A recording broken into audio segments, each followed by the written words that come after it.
Greetings, my friends, and welcome to the final prologue episode of Heroes of Kriegeland.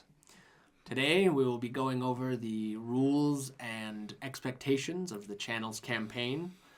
From here on out, everything will be lore and canon and official in the world of Kriegeland. We can do quick introductions, although you've all been here before. Start with the end table there. My name is Andrew, the reigning champion Andrew, I might add. Up to date, but... I'm Matthew. I'm 14. I don't know. That's his claim to fame. Yeah. His age. To be 14 again. Yeah. That's a good thing. It would be great. And I'm Andrew, and I don't remember if I was second or third place Andrew in the last battle, but I'm looking to reclaim. Second in our hearts. claim that back. But looking forward to it. Okay. So how I intend to run this is we'll be playing a standard fantasy campaign. The story itself will operate as a kind of like a TV show. So we're gonna break it up into seasons and episodes as we go along. So season 1 will rely heavily upon the game that we play in, which is going to be D&D 5th edition. However, D&D 5th edition will not be the only game or game system that exists for the story that we're about to tell. So we will begin today with the rules of character creation. Now, this is going to apply to the three of you who are going to present the main characters of the story in the channel. But if you go to hokrpg.com, you can sign up to make a character to be a part of the channel, the story, and the fate of Kriegeland, as it were, and the world of Khalistan as a whole. So we will start by just going a quick little overview of the world itself, what's kind of going on, and then we'll get into character creation options. So as you'll see here on my little display screen, we have the Kingdom of Kriegeland in all of its glory. The Kingdom of Kriegeland, let's see, the capital of Azurgate, which rests on the western bank of Lake Azurglass. Lake Azurglass is a very large lake, similar to the largest of the Great Lakes of North America. And the Kingdom of Kriegeland has, over time, built its... It started as a fortress in Azurgate and then expanded as a kingdom and has claimed its borders as everything around the lake and the surrounding territories. So everything you see on the map generally consists of what Kriegeland considers its sovereign realm. With your characters, you can be from outside of Kriegeland. We can go over some options for landscapes and territories outside of that. But any of the cities that are listed there, these are all the major cities. There's obviously, a plethora of small villages, farming communities, hunting communities. There are elf cities and establishments mostly in the Great Ebonwood. There are dwarven kingdoms within the mountains of the Ironspine Mountains, dwarven and orcish settlements and kingdoms and things like that. So there's a lot more options, but this is just the main layout of Kriegeland in general. So if you want to be from any of the cities or want to know more about the cities, then we can kind of go into them a little bit there. But the beginning of the campaign is going to center around the city of Crestcall. Crestcall being in the far right hand of the image there, right on the cusp of the Great Ebonwood. Crestcall is a settlement that is only a few decades old, and it kind of shot up quickly. It's still a pretty small, it's a small town, or a medium-sized town. It's not, I wouldn't quite classify it as a city compared to what's next to it, Arkall. But Crestcall gets its fame from being the home of the last of the Heroes of Kriegeland. The Heroes of Kriegeland were established a handful of decades ago as an adventuring group that ended up saving the kingdom from during a war with the... It was called the War for Azure Glass, or the Battle for Azure Glass. We'll figure all that out. Essentially, the mer kingdoms that live in the lake went to war with Kriegeland, and the Heroes of Kriegeland were established, and they were the heroes that helped save the kingdom from that event. The wizard Balerio then retired. Well, the Heroes of Kriegeland retired to Crestcall and built a community on the forefront of the frontier, and were kind of the guardians of the area. The last of the original Heroes of Kriegeland, the last of them, is Balerio, the wizard, who has recently brought forth a implement known as the Arcane Engine, which is a reality shaping pocket dimension device that he intends to use to train the next generation of the Heroes of Kriegeland. So, where your characters currently are is Crestcall. Whether they are from there or not is up to you as we get into the character creation. Okay. But the reason why you are there is that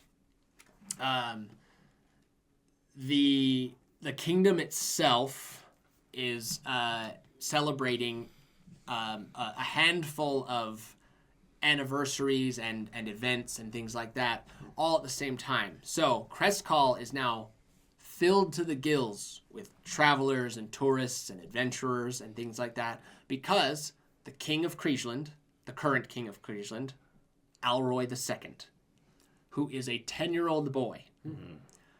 He has brought the royal caravans, and he is staying in Crestcall, where they are going to throw the standard yearly celebration of Mathandis Feast. Mathandis being the god of light and sun.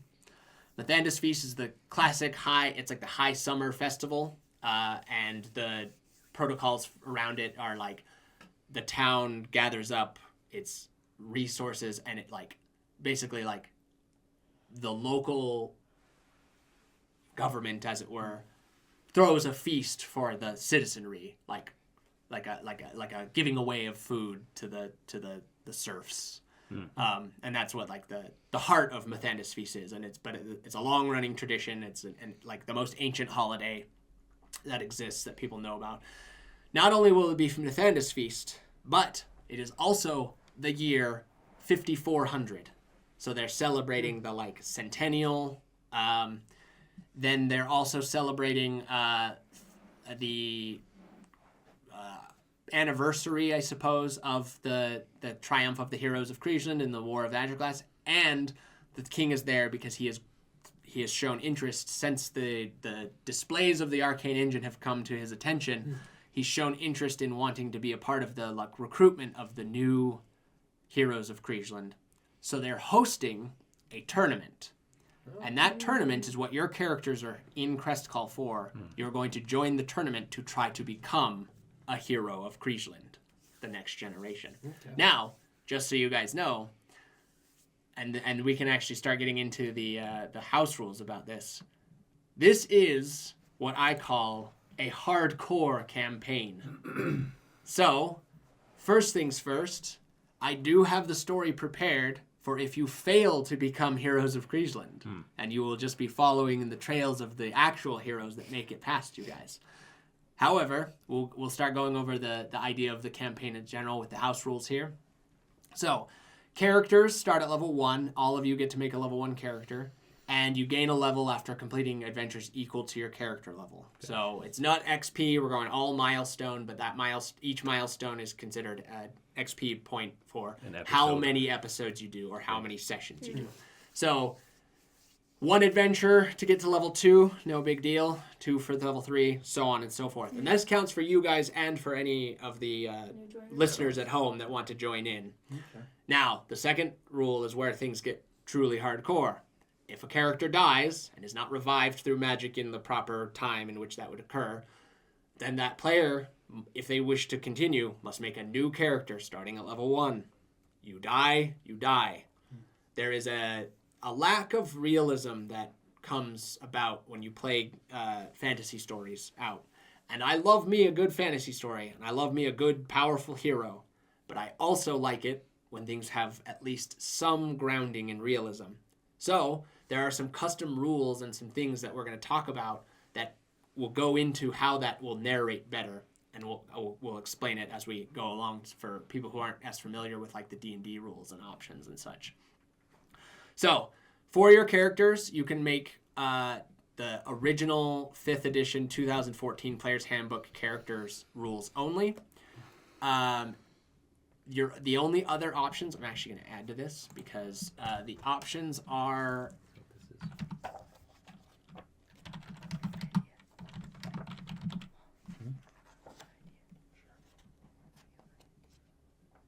and then the other options outside the Player's Handbook are going to be the Heroes of Kriegeland custom class options, which is something I cooked up and will present to you guys here in a moment what options there are for those. Each of the custom classes are linked to one of the gods. There are 12 classes in the game, and there are 12 gods in the game. Each god has its own custom class option. And then we'll also be utilizing the Book of Lost Spells, which is by Necromancer Games, I believe. It's just an independent thing. They made a whole listing of spells that are really good. A lot of them are like, and they did a good job because most of the spells are underpowered for their level, so a lot more utility and flavor spells than there are just this does better damage or this does better defense or whatever it is. So that's the only other book that I'm going to allow stuff from. I can be flexible with some of the extra 5th edition stuff for those watching. For you guys, nah. And we'll talk about it as we go about, just because, you know, like I'd had to make a decision in the moment if it like fits the world or not. Because I don't want anyone to be locked in. We love you, Dungeons and Dragons, but we're not locked into that. Kriegeland and Khalistan and the channel and the story, it's its own thing, and that's what we're focused on, is the story and the world about us. Okay, so one thing that's unique to how I run this campaign and how the channel will run is the spell enhancement ability. So many spells in the game can be what's called upcasting, meaning I'm casting a level 1 spell with a level 2 spell slot. So it does extra damage or extra healing or lasts longer, or there's a few options for that. In my world, any spell can be upcast for some sort of improved usability, whether that's extended range, extended time, multiple targets, things like that. So you guys, that's an open customization on like a spell. If in the moment you're like, I want to cast this spell, but I want to upcast it so that it has this additional effect or this extra thing, then we'll talk about it and kind of tweak how powerful we think that is or what that would cast. So any spell can be customized and enhanced by just essentially spending more resources into a spell can make it better in some way. The next rule is combo attacks.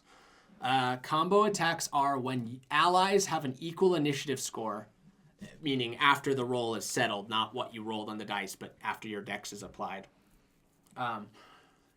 If you have an equal initiative score, then you can combine attacks and spells in enhanced or unique ways. I'll give you an example from a campaign that Andrew here at the end of the table played. He was a wizard and there was a rogue, and they had a combo attack, and he put his magic missile energy on the rogue's knives so that basically the rogue would throw the knives and they couldn't miss.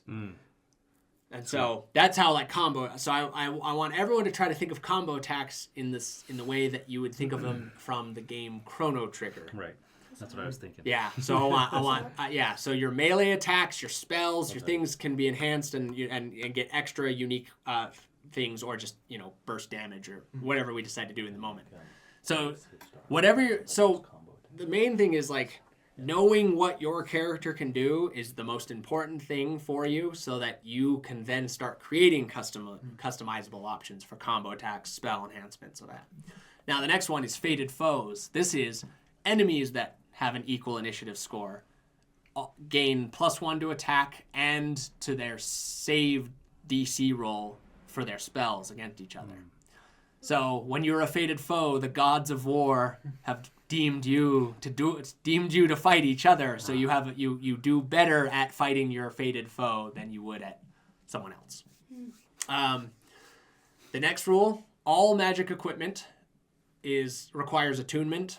This is a rule in the game where essentially to be able to use a magical piece of equipment, you have to spend at least 1 hour of time, kind of bonding part of your soul to the magic of the equipment. Now, this is for equipment only. There's a difference between magical equipment and magical items. A magical equipment would be like a magical breastplate that you put on and it has like a permanent effects other than just being armor. Magical items would be like potions and scrolls and wands that have like charges. Those you don't have to attune to. But the normal attunement of 5th edition D&D, and their system is not all magical equipment requires attunement. It's like certain things do. I'm just to kind of simplify it. If it's a piece of like permanent enhancement, then it requires attunement. And you can normally in D&D it's 3 solid, but I've changed it so that you can have as many magical attunements equal to your proficiency bonus. So the higher level you get, the more magical items you can, and then that will help limit magical equipment in general. If you have multiple, you can still wear them. You just wouldn't get the bonus if it's over your attunement level. Yeah, so like if you had like magic, let's say you had like magic armor, magic shield, magic cloak, magic sword, and you could only have 3 of them. You have to pick the 3. You could pick the 3 that the actual magical effects happen, but if you still want to use the magic sword, it's just like a masterwork. It would just be like a really nice sword, but it's not. But you don't get to actually like fund the magic for it or whatever. Right. That makes sense. There is new custom equipment. The buckler is making its way back to 5th edition. The buckler was a classic thing in 3rd edition, and I've kind of enhanced it on this. So bucklers are small shields that you can hold or strap to your arm. So how it works is if you have proficiency with simple weapons, so you're not a like trained combatant, then a buckler is a essentially everyone has proficiency with bucklers, even like wizards and stuff. But the difference is it's 1 AC, which is half the AC of a standard shield. And it requires 1 hand to wield if you don't have martial proficiency. If you have martial proficiency, it is no hands, which means you can 2-handed weapon or dual wield and still have +1 AC because you have it strapped to your arm and you've trained well enough to make that usable in combat. Okay. So kind of like armored bracers or whatever, like that kind of thing. Like, so if you have martial training, then it's basically this really is the reason I made this is because I wanted to try to reward versatile weapons a little bit more, because the longsword and the battle axe and the spear are all the ones that are like their damage switches from 1 hand or 2 hand, and the buckler makes that more usable. They're a little bit. You're more likely to actually use a versatile weapon as a versatile weapon if you have a free hand and a free like extra +1 AC shield. Yeah. Then there are the stone shields.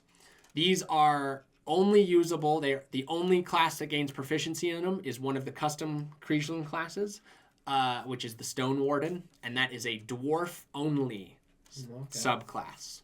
The Stone Wardens are dwarf only, and a stone shield is a round, standard shield, like wooden shield that then has a specialized marble plate that is secured on the outside of it. So they're extremely heavy, but they're 3 AC instead. Would that class be a fighter? It is. Okay. It is the fighter option. Yeah. Readied potions. So in the standard rules of Dungeons and Dragons, using a potion is an action. Instead of that, if you want to have a readied potion, meaning it's like already opened, it's like out on your belt. Essentially, like a readied potion is out and easily accessible. that will make it a bonus action to use that potion instead of a full action. But if you ready a potion, it's susceptible to break, where if someone casts like the shatter spell or you land wrong or something happens. Yeah. So it's a risk reward kind of thing. If you wanna have like a healing potion that's readied, then it's only a bonus action to pop that healing potion instead of a full action. Okay, continuing on. This is where things get more hardcore, and this is where we get more into the narrative of damage and all that. So first things first, we've got called shots. This is to add a little bit more depth and realism to the fighting. You can target a hit location on an enemy with the following attack modifiers. If you aim for a limb, it's -5 to hit. And this would be attack rolls, so this only applies to spells with attack rolls or weapon attacks. But if you choose to target a limb, it's a -5 to hit, and you do half damage with whatever the attack is. But if you succeed, then the opponent gets either disadvantage on its next attack or action, which would be if you targeted like an arm, or half movement speed for 1 turn if you like injure its leg or wing. So you can utilize that as like, situational combat stuff to do that. And then you can also aim for the head and the vitals, head or vitals, kind of the same like concept. And it's -5 to hit and you roll with disadvantage. But if you hit, it's a guaranteed critical. Okay. Then now we'll talk about hit points and the like narration rules. So for those listening that are not familiar with role-playing games, video games, things like that, a character's hit points represent their life force that once they've been damaged or hit enough, it brings them down to like 0 hit points. That's when you're either dead or dying or unconscious or however the game describes it. However, this is a very unrealistic concept because if I have 100 hit points because I'm high level, that means I'm a guy who can take 30 arrows before I go down. And that's just kind of silly.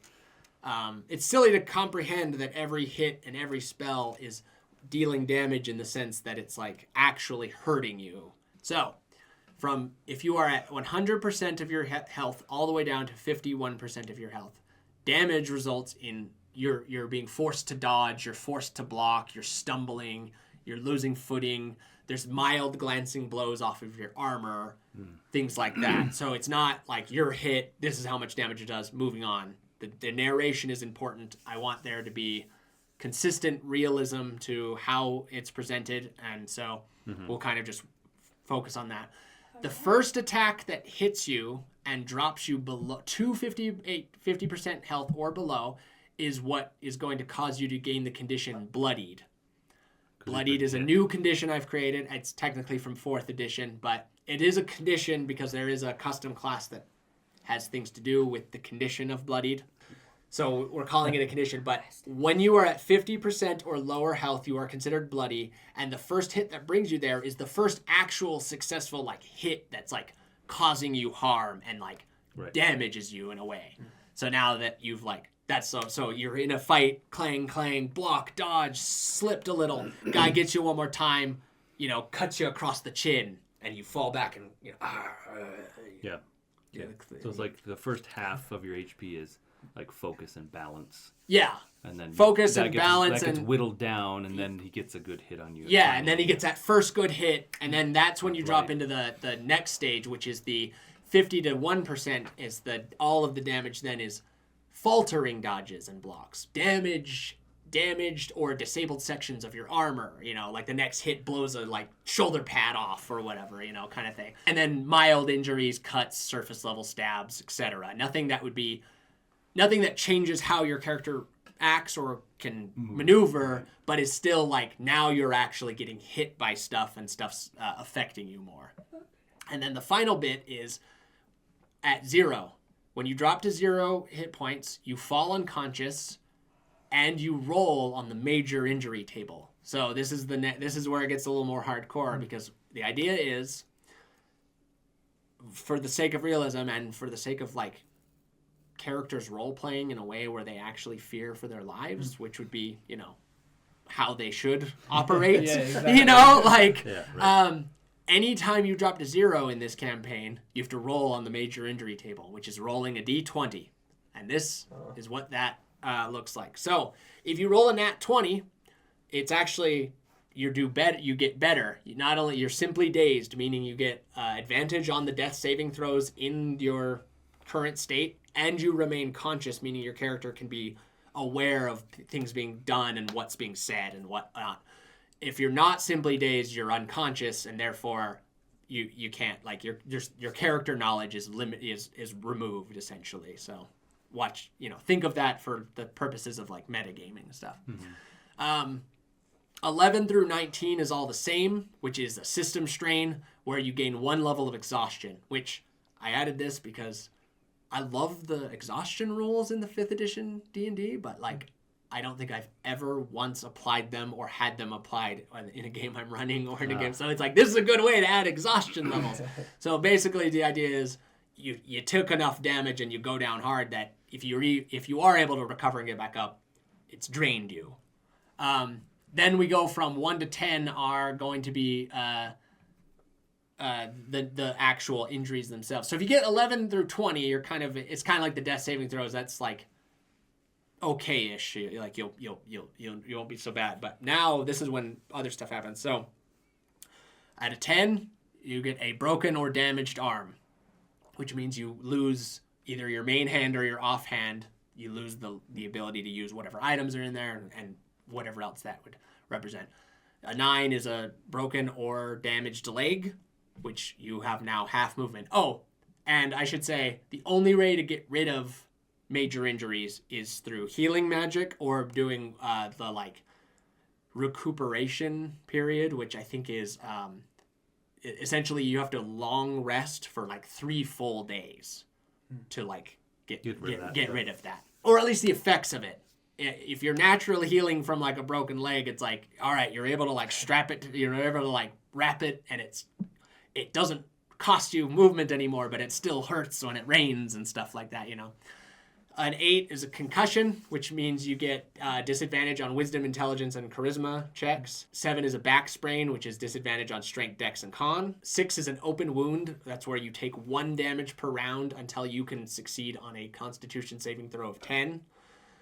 Do you get bonuses on that roll, or does it has to be a natural? Well, it'd be whatever your constitution saving throw is. So, the tougher you are, the easier it is to shake off an open wound. A gaping wound is the next level of that. That's where you take 1 damage per round regardless. Yeah, you can't save your way out of it. Healing magic or like a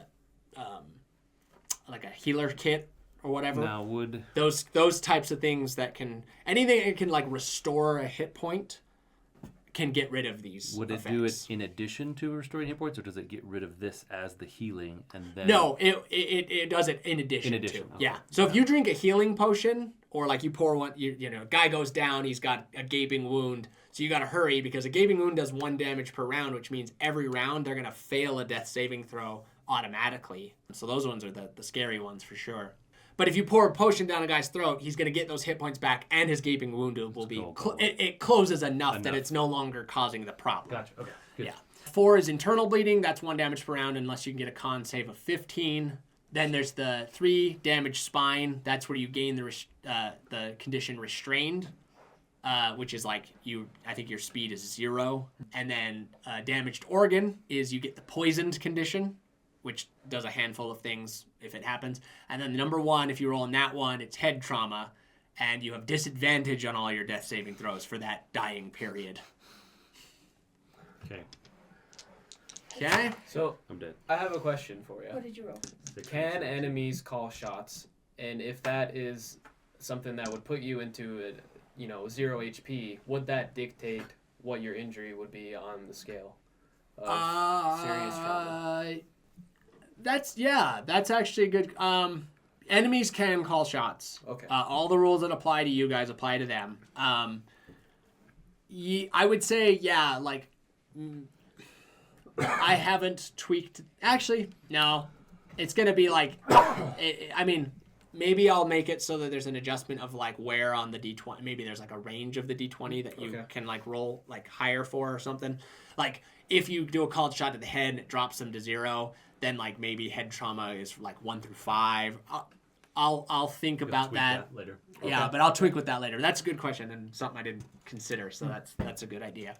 And obviously, the injuries can be like, these are the, we'll say that the effect would remain the same, but the description can be whatever we need it to be. Okay. So I think in general, I think that the major injury table will remain the same. So that is it. That is the expectation of the campaign. That is the house rules in general and how we're going to follow things along. So now we will make characters. We gotta see the custom classes. Yes, that will be the next. That will be next. Let's take a look at the new classes. Yeah. Okay. Oh yeah. Starting with the class for Methandis. Methandis being the god of light, the god of light, sun, virtue, spiritualism, the classic, good guy, creator, that essence of what he's about.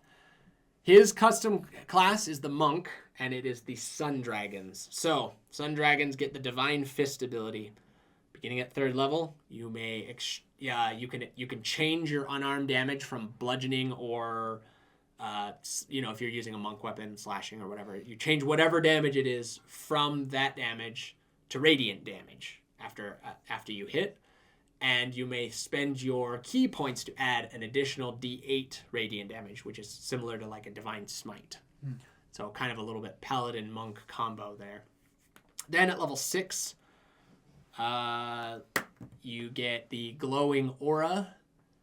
The Glowing Aura, you cast the light how it works is you cast the light cantrip on yourself as a free action. And the light cantrip it's defined in the book. It's very simple. It's like an hour. It lasts for like an hour or 10 minutes or something like that. And you get to choose the color of the light for the spell normally. I didn't put this in, but you don't get to choose the color of your glowing aura. It's dependent on your Alignment. Alignment, correct. It's dependent on your alignment. So it's a nice glowing yellow sunny if you're good. If you're neutral, it's like a burnt orange. And if you're evil, it's like a glowing blood crimson Sith lightsaber red.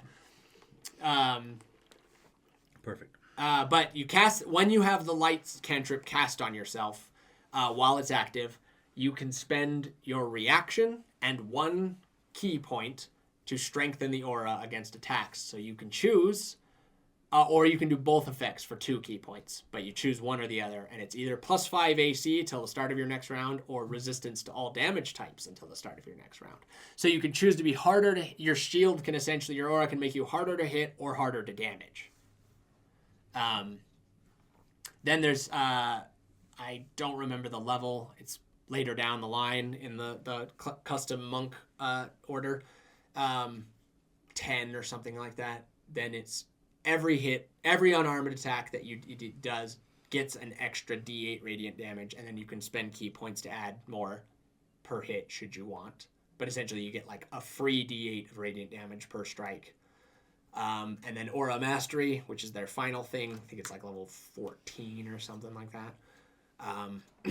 Obviously we'll get to there eventually. We don't have to deep dive too far yet. You guys have to survive. Yeah. We'll see. Aura Mastery is the activating the your defenses of your aura. Instead of a reaction, it's a free action, and you can spend a key point to apply one of the effects to any creature within suit. So you can send it to others as well. So you can do group force fields, and it doesn't even take a reaction anymore. So that's the Sun Dragons. In the lore sense of things, the Sun Dragons are the oldest known organization, and they have like these sacred towers that they have around Khalistan, and the Sun Towers themselves are their like training dojos, and they have like a hierarchy of the higher like you are in the organization, like the higher belt you are, or how however they deem the classifications of their system. That's like the level of access you get in the tower. Okay. So the towers have certain layer levels that have certain like authority to them and stuff. So, and I believe you, Andrew, were thinking about making a monk. Yes, I was. Do you think Sun Dragon is something you would be interested in? Yeah, I think that's pretty interesting. It definitely catches my eye. Okay. I want that glow. When you got the glow, your body's strong. That's right. Okay, so the next one is Parmidas, who is the god of knowledge. He has the Esoterica Wizards. The Esoterica Wizards, they kind of have like the weakest start out of all of the custom classes, because every other wizard type, they get a thing where they choose a school of magic, and then they get like an extra ability, and then also that school of magic is like half the cost to put into their spell books when they want to transcribe new spells into their spell book. If it's of their type, it's like half material cost. Esoterica Wizards get half on all spell types, but they get no additional features at level 2. Okay. So the only thing they get better at the start is just having access to more spells. Cheaper to get more spells. Okay. But then they start really getting maybe out of hand, depending on how people might be able to break this, but I'll deal with that. I'll cross that bridge when I come to it. They get the esoteric rituals. So for those that are unfamiliar, ritual casting in D&D is where if you have a spell with a ritual tag in your spell book, you can cast it without spending a spell slot, as long as you can take 10 minutes in game time to do it. So if your characters have the time, have a 10-minute window, and there's not a rush or whatever, or if you're trying to cast a spell within 10 minutes and your friends have to guard you for 10 minutes or whatever it's happening, you can cast a spell without using a spell slot. So the Esoterica Wizards, starting at 6th level, can add the ritual tag to any spell in their spell book. And you get to choose as many as your wizard level. It locks in for that spell book, and you don't get them back, and you can't change them unless you get rid of that spell from your spell book, which would then require you to get more material to put the spell back in to then put the ritual. So you get your ritual tags, your custom ones, brought back to you if you get rid of the spell that has them, but you can always have an extra amount of spells with the ritual tag.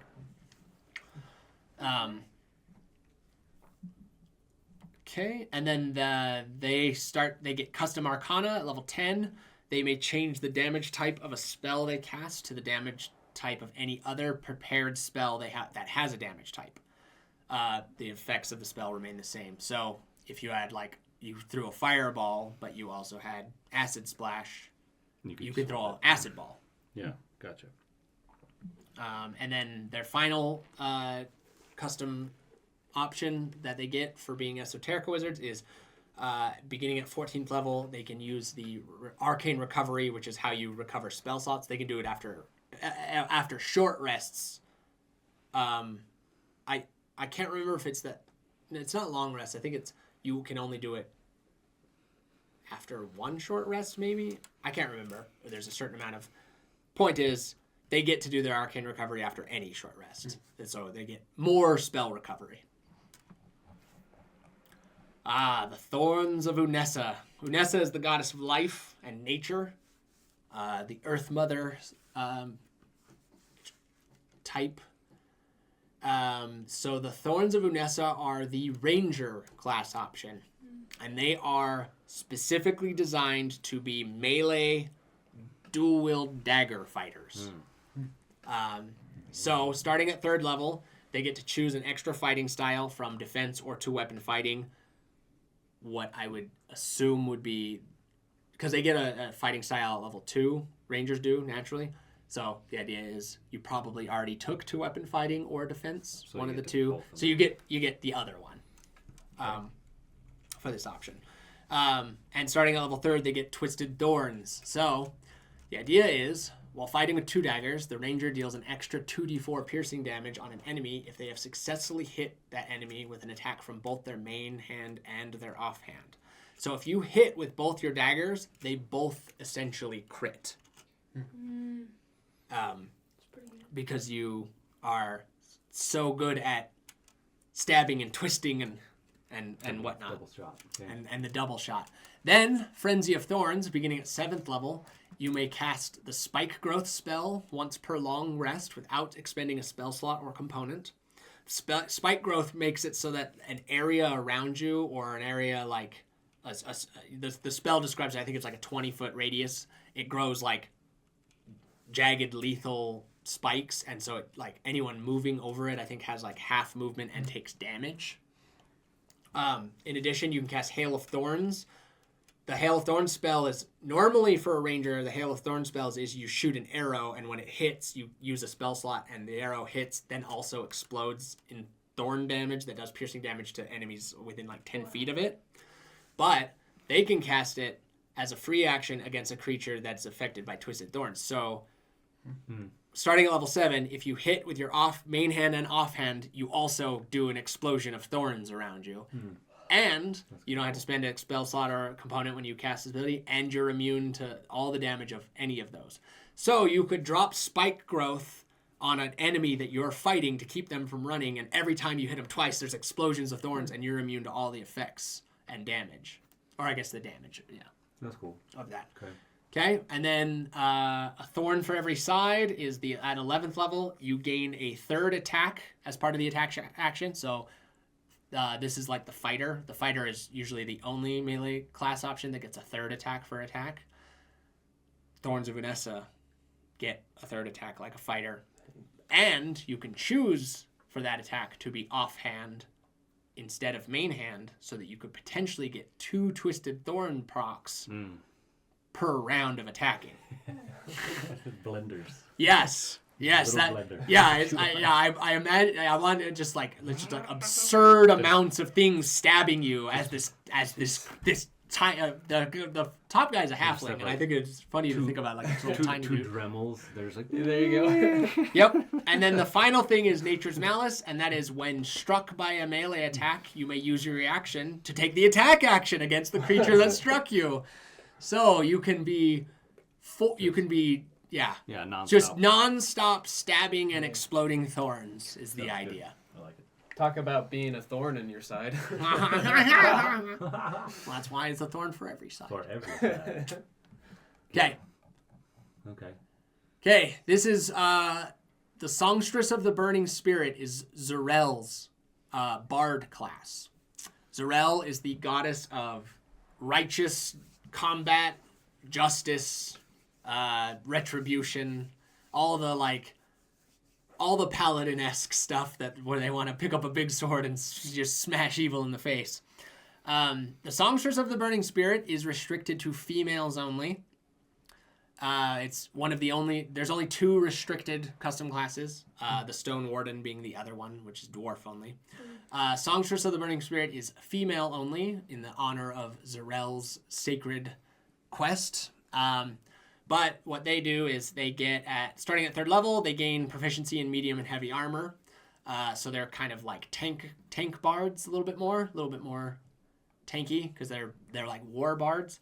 They have healing inspiration where they can expend and roll their bardic inspiration dice to heal all creatures of their choice within 60 feet who can hear them for an amount equal to the roll on the bardic inspiration dice.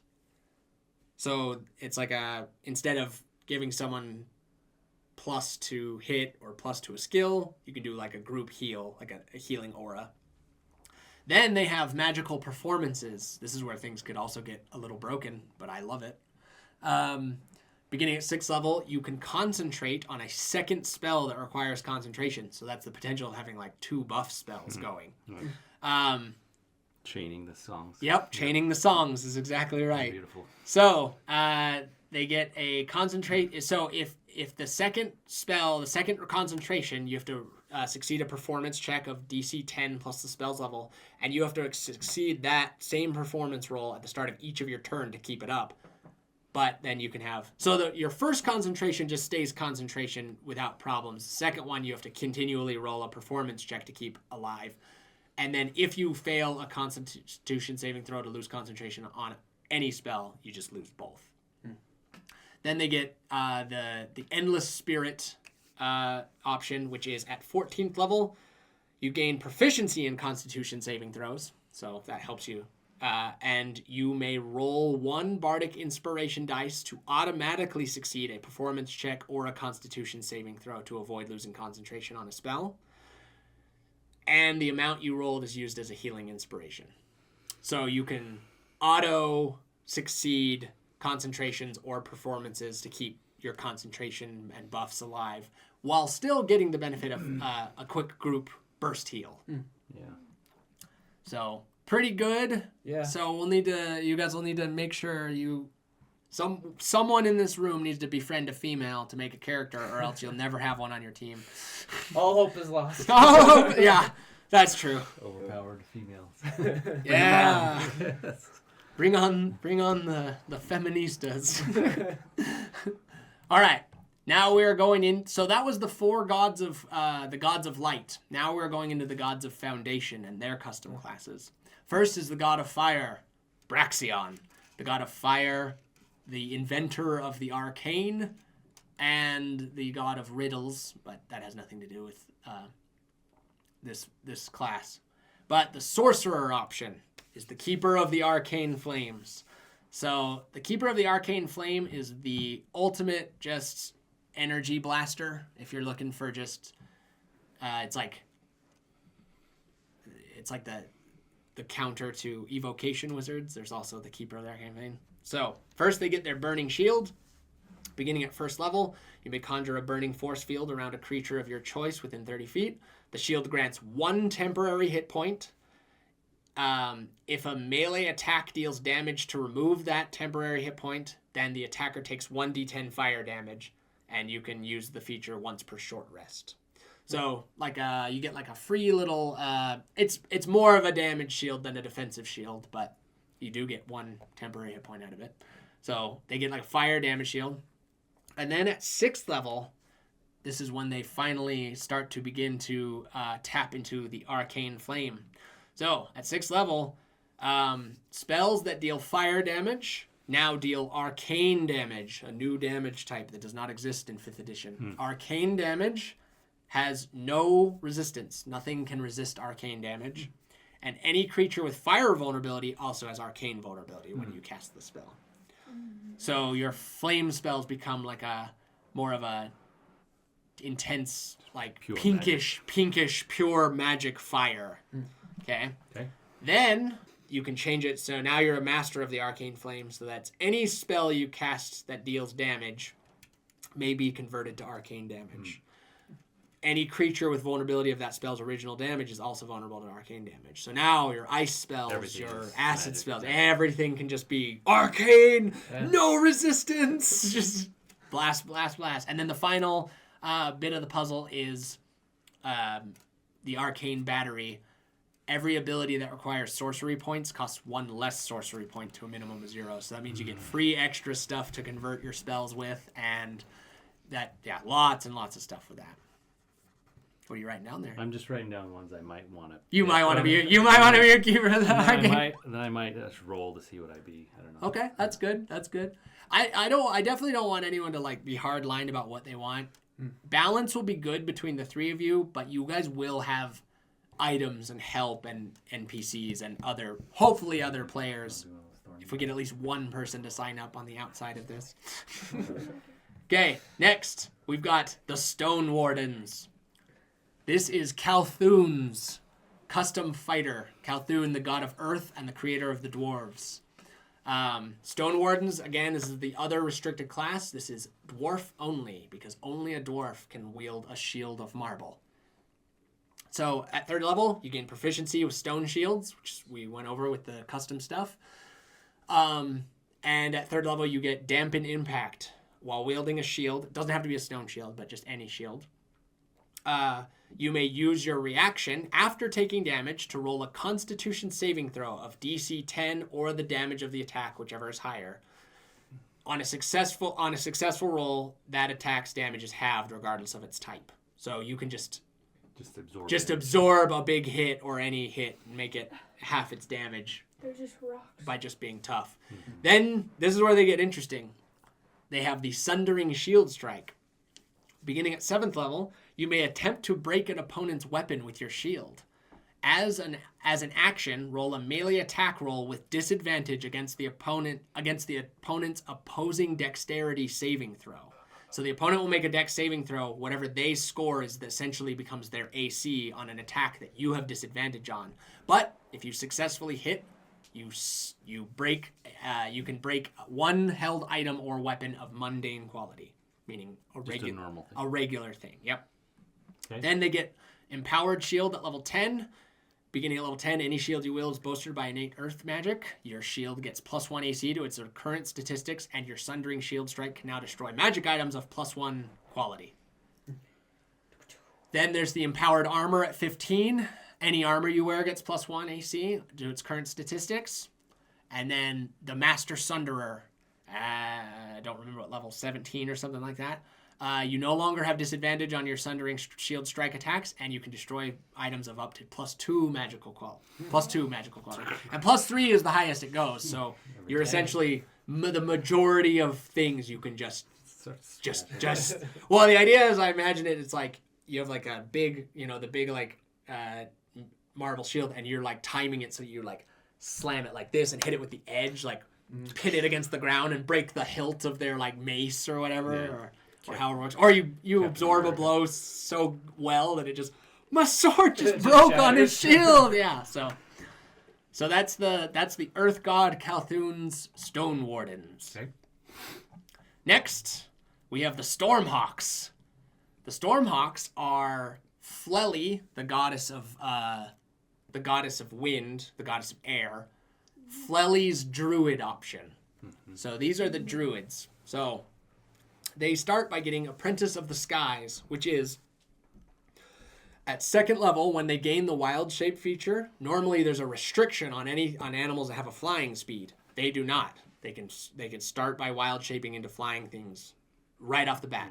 Now your challenge rating's low, so you're just gonna be an eagle or a hawk or something, and so like one hit is gonna take you out of that form for the most part. But you could start by in addition, when your wild shape is a beast with a flying speed, you may cast the spell Thunder Wave while retaining this form. Oh. Normally druids can cast no spells in wild shape, but the Stormhawks can cast storm-based spells in there. So Thunder Wave is awesome because it's a knockback spell, which means you could turn into a crow or a hawk, fly up to someone and knock them off a cliff or something. So something cool to think. Yeah, yeah. You essentially turn into like a Pokemon. Yeah. Which is kind of what I was going for. Okay, then there's then at level 6 they get improved flying form. They can cast the spells Gust of Wind and Sleet Storm while in a wild shape with flying speed. And you will become immune to your own spell effects while wild shaped.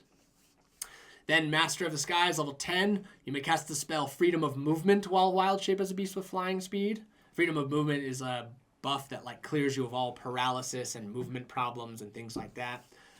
In addition, you are now immune to all weather and spell effects that target flying speed or perception. So that's natural or unnatural. Okay. So if something tries to slow you down or halt you in weather conditions, can't do it. Not for a Master of the Skies like a Stormhawk. And then their last thing that they get at level 14, they can cast Windwalk and Reverse Gravity, which are the last spells that they get for the flying speed spells. Yeah, kind of cool. I think they could be very, very useful in the ways that they could like very uniquely useful. Especially if you stay as a bird and just like sit on one of our shoulders. Yeah, and they just think you're a pet bird, and they just feed it a cracker every once in a while, and it comes in. Yeah, and then they hit the bird, and it becomes a person. They're like, "What the? It was a druid the whole time." That's pretty good. Yeah. Okay, and this is the last custom class you guys get to know about. Could be a parrot on my shoulder. That could be a pirate. This is the last custom class, which is the Goddess of Water, Cisnea. The Goddess of Water has the Deepwater Priests. Okay, there we go. Okay, so the Deepwater Priests, of course, have a 2-page explanation because clerics are always the most complex thing in D&D. So the first thing that they get is Deepwater Priests get the Deepwater Blessing, which is a new custom cantrip. So at first level, you gain the cantrip Deepwater Blessing. The spell can be cast on any target within touch range. It can have one of 3 effects that last for 1 hour. You can either double a ship's movement, you can double a creature's breath hold capabilities. extended breathing, or you can give them a 20 swim speed. A 20 swim speed means you can swim underwater in like a natural sense, and gets rid of, if you don't have a swim speed, a lot of your weapons and items and stuff have like disadvantage if you're trying to fight underwater and stuff like that. So giving someone a natural swim speed makes it so they're capable of moving. Like a 20 speed is like the same speed as like a halfling, like running.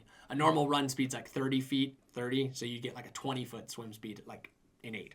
And you can have up to 1 active effect from this spell for every cleric level that you're at.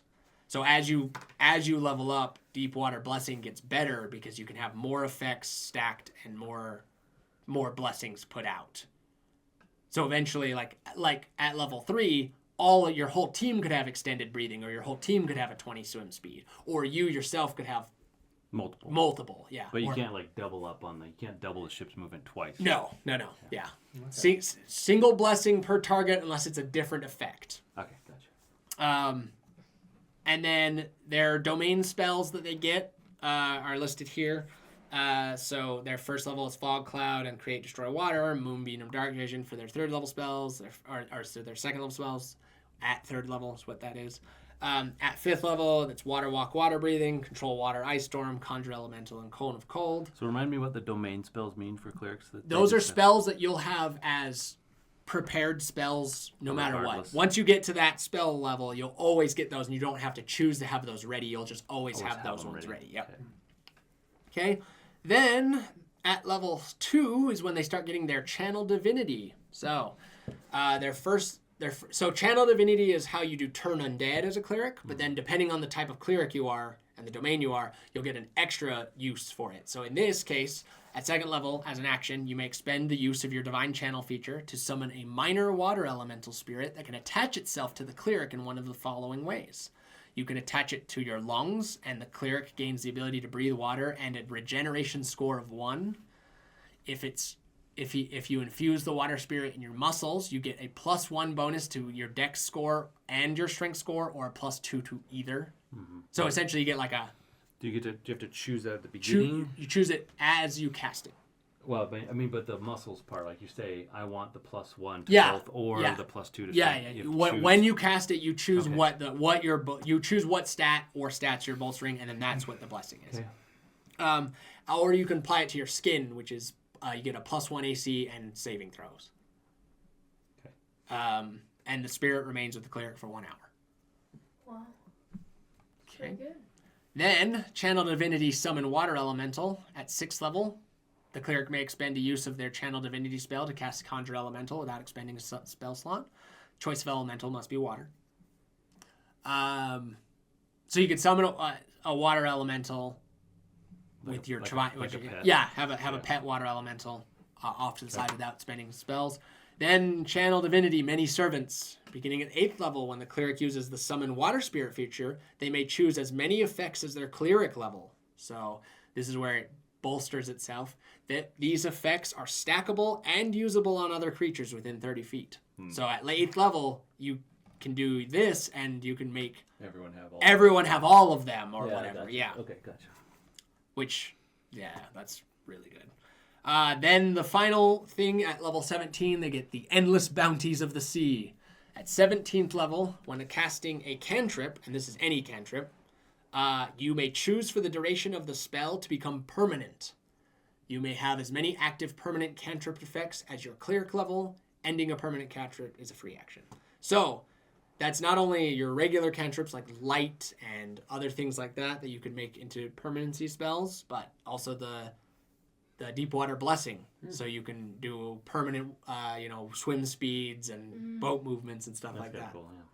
So do these carry over to other things like the monk casts light on him, or does it have to be he casts light on himself to do the glow? The glow is his own light cantrip. Yeah. So if you cast a light cantrip on him, it does not apply the same way. Yeah, it does not apply the same way. Okay. So that is the end of the player available custom classes. There are right. 4 left off the board because they are for the gods of darkness, and they will be villain only. But I will tell you what they're called. Matthew wanted one of those. Of course. Why? The last time you made an evil character, you failed every time and forsake your dark goddess. Yeah. So they are the god of war, Zargile. He has the barbarian, the bloodthirster barbarian option. No man is that. No man is a of blood. course it's Yeah. no man. Yeah. He's that right now. Yep. He's currently undergoing his training in the mountains that no one knows about, but will be crucial to the story coming up. There is Sherenth, which is the goddess of thieves and trickery and greed. Well, not greed and thievery and piracy and stuff. Sherenth, her class is the warlock class, and it is known as You don't the want that. it's known as the avaricious soul. I won't go into too much detail, but essentially they can spend their own personal money to enhance their Eldritch Blast damage. Only if you can hit. Only if you can hit, correct. The god Vormanicus is the god of disease and demons, and like vermin. His is the rogue option. Actually, Okay. rogues are, and they are called the.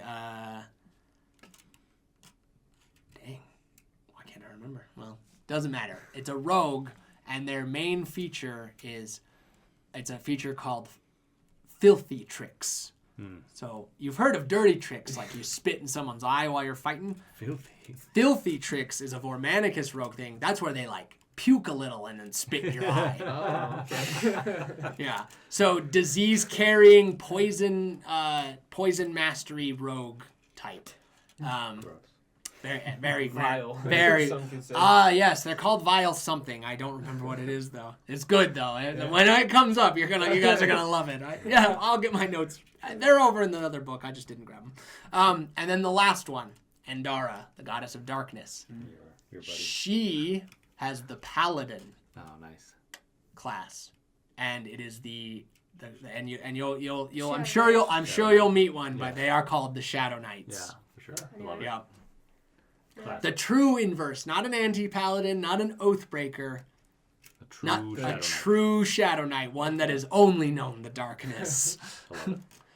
Okay, so those are the custom class options. So, that being said, Gotta roll. what is everyone thinking? You are going monk, Yeah, I am gonna go 100% monk. Okay. Yep. 100% monk, Sun Sun Dragon. Dragon monk. Yes, Okay, Sun love it. Dragon monk. That's good. What are you going, Matthew? If you need a reminder, we can kind of go over them. We can go over race and class and all that What stuff. do you want? One guy. The Thornbreaker? The Thornburster. You're doing the Thorn and the Vanessa? Yeah. Okay. It's a very good ranger option, and then if you like multi-classed a little bit with like fighter and stuff too, Yeah. like if you get like action Just like surge. what I did in that other Yeah, like kind of what you do there, but with the okay. So Thorn of Unessa. Can we Do you know multi-class what? into other custom classes? Or is this Yes, but base? well, no. I'm gonna say the custom classes because they're specific to like the gods. It's like it has to be your. You only get to do it if that's your patron deity, and that's. Do like, you who get you're to? about. But you can you multi-class into regular classes? Yeah. Afterwards. Yeah, Okay. all the multi-classing options are still available as is, and there are rules for multi-classing. You got to remember, you have to have certain stat prerequisites and stuff like that. So you can't just willy-nilly multi-class into whatever you want, and you I'm only gonna get do certain things. whoever But gets 3 points first. Okay. so we got monk and Thor and ranger. So pure melee offensive. Yep. So you guys will do plenty of damage, and you both will have. He has more like I'm so confused. damage reactions, so it's not so much defense, but you will have defensive options because of Okay. your shield.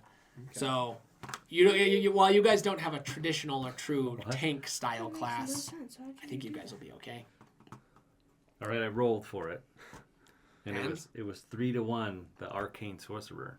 Okay. Okay. So So you guys are we're gonna go for all damage output. All damage. it. We're gonna be super flashy. We're gonna just be, that the big three in a basketball team. We're Yeah, gonna be draining just threes yeah, and just yeah. all- yeah. And it's like as long as you avoid that dedicated like team that's like just all grit and fundamentals, which is Yeah, like the right, only right. thing that can beat those guys. You guys, as long as We you gotta- can get past we're, that, you'll. we're the evil team in every like high school basketball movie. Yeah, Yeah, exactly. But you guys are But we're actually good guys. trying to be the good guys. So you're going Braxion, Unessa, and Mathandis. Mathandis. Because, so you guys are all doing custom class options, which is fun and unexpected, actually. I thought people would skip over. But they looked pretty good, huh? Yeah. They looked pretty good. Okay, Okay. so let's talk about race and background then. And we'll get into at least the level of background. We want to do your background for your character as far as the stats go in the game. We will talk a little bit about your backstory and maybe get your character names, but we won't go too far into the backstory stuff because I'm going to talk with you guys individually a lot because I want it to present itself as the story is told. Unfolds. Okay. Yeah, so you guys will have the job of unfolding your own backstory, which I will also add things to and throw twists in and give my own interpretation on top of that stuff. So let's talk about race, background, and where you were born / raised on the actual geography of the world. Is there a deserty place? There is. It would be You'd be a cactus. strange. It'd be Yeah, I'm like a strange. cactus. He's gonna be a cactus. Oh, you want to be the Thorn. cactus version of a Thorn of Vanessa. Is that... that's actually... I was about to say that doesn't make sense, and now it makes more sense. Yeah. It's actually pretty cool. Yeah. There Version. there is a waste there is a rocky desert-esque wasteland to the west of Kriegeland. Okay. It has one of the it is truly a way. It's like a kind of a lawless area of the world, and there's a really high dark elf population in that area because they have the dark elves have their strongest settlements in like the craziest wildernesses because they're so shunned, and generally speaking they're like 99% hardcore loyal to Andara, so they're a plague upon the earth as far as most cities and towns. Like being a dark elf is like illegal. Like you can't even go to like a Kriegeland town without guards harassing you and stuff. So so there is a wild like a wild like West? kind of a wild colony. west, and it's less sandy desert, more rocky desert, but it still applies. So if you want to be from that region, any race would still work. There's going to be settlements and stuff out there, but do you know what race you'd want to be? I think I want to be human. Human, classic variant option for that extra feet. There you go. I know. It's hard not to. Humans are just that. I know. It's like I want to do human, but I also want to be just this super full of himself high elf guy. She's But I like, don't High elf, well, remember, high elves get an extra cantrip or an extra Yeah. wizard cantrip. And you get like all the cantrips. And +1 to intelligence, but that's not a sorcerer. No, right? sorcerer is charisma. Yeah. I could be a charisma guy. Yeah, that I think works half for you. elves. I think half elves Half elves get. might be- I think half elves get plus Oh, yeah. charisma, and the half high elf option still gets the extra cantrip. I think. Half elves are so hot. It's so hot right now. Yeah. Here, I'll go into this. Let's see. Half elf. Half Yeah, they get +1 charisma and then one ability of their choice, and then they also get a partial thing of the. I don't think this is everything, but maybe they don't. I I'll don't look know. at You it. have to look. Okay. Stop it! No, Half elf. the production's ruined. Ability Start over. Is there like the sun elves? That would be In the this? that'd be the high. Well, the sun elves are high elves Okay. as far as that Just goes. be like So four sun different and moon elves that's a Forgotten Realms thing, Okay. but high and wood elf are the same Okay. thing. Same thing. Okay. Yeah. So I'll probably be a half high elf, maybe. I don't know. Let's see. Hold on. Let me look at this again. You get an ability. Oh, they intelligence don't. score? I No. think they might have changed it, but it looks like half elves just get what they get, and it's not. You don't get the like specifics to the high elf thing. Yeah. Where is half elf in this? It's after halfling. Is it? Yeah, it's after the elf second. They're their own Yes, you- thing. Keep going. That's halfling, Half- and that's the half next range. one. Oh, half. Then there's human. Okay, after human should be the next one. Human traits. Dragonborn. Nope, keep going. Nope, it's after gnomes, so keep going. After gnome. Okay. That makes sense. There it is. There you go. After it's an H. I was thinking high elf was over here. I was like, why is it not going? Well, but humans before it. It's not in alphabetical Right, order. right. Because, It's weird. yeah, it's weird. Odd. All right. Let me look at this. What real is quick. that? What are you gonna be? High elf? Half elf. Mm. Maybe, I don't know. So half elves get charisma score score plus increases by 2. two. Oh, it's 2. Now I Ah, roll yes. plus 1 here. It's So actually hot. plus 2. It's so hot right now. And yeah. 2 other ability scores of your choice increase by 1. That's pretty good. That's really good. Age, alignment, yep, will be. And then they still get the dark vision, the Fey ancestry, which gives you resistance to some types of magic and makes you immune to magical sleep. Two But they skills. don't get trance. You still have to actually sleep, but you do get the resistance to like magical sleep. And then 1 extra language. you get 2 extra skills and an extra language. Okay, I think I'll do that. That charisma bonus is nice. Yeah. All right, and then so we're thinking half elf. Do you know where you want to be from? Like what type of place? Do you want to look at the map again? Do you want to be from Kriegeland or outside of Kriegeland? So, I want to be from Oh, outside I got an idea. of Kriegeland. I want to be from like a podunk town, but pretend that I'm from a big city. Okay. Like this is your new start, and Yeah, you're like yeah. you're a noble as Yeah, far as people yeah. are concerned, but Yeah. you're actually just some like Yeah, I'm just some farm. just some boy, scum yeah. sucker. Yeah, exactly. Okay. I'm All like- right. So the available regions that I have that are close enough to Kriegeland without getting too far or wild into the world of Khalistan. To the west is a kind of a rocky wasteland. It's a rough- Waste would be rough and up tumble. on the map. That would be up from Azure Gate. So that's going to be where Matthew's He's from character as comes well. from. Yeah. To the north is going to be where it gets more into like there's like a plains that leads into more of the like classic frozen tundra. Yeah, I'll do that. And then to the east is going to be where the great bamboo forests and the like kind of the Asian part of the world is. That's where that's where the sun dragon like the like prime sun dragon tower that like the original created tower. And again, they're like the oldest. The sun dragons are like the oldest organization known of mankind. That's going to be to the east, and then to the south is gets into a kind of a jungle-y type region, Okay. where there's more like lizard men and stuff like that. Gotcha.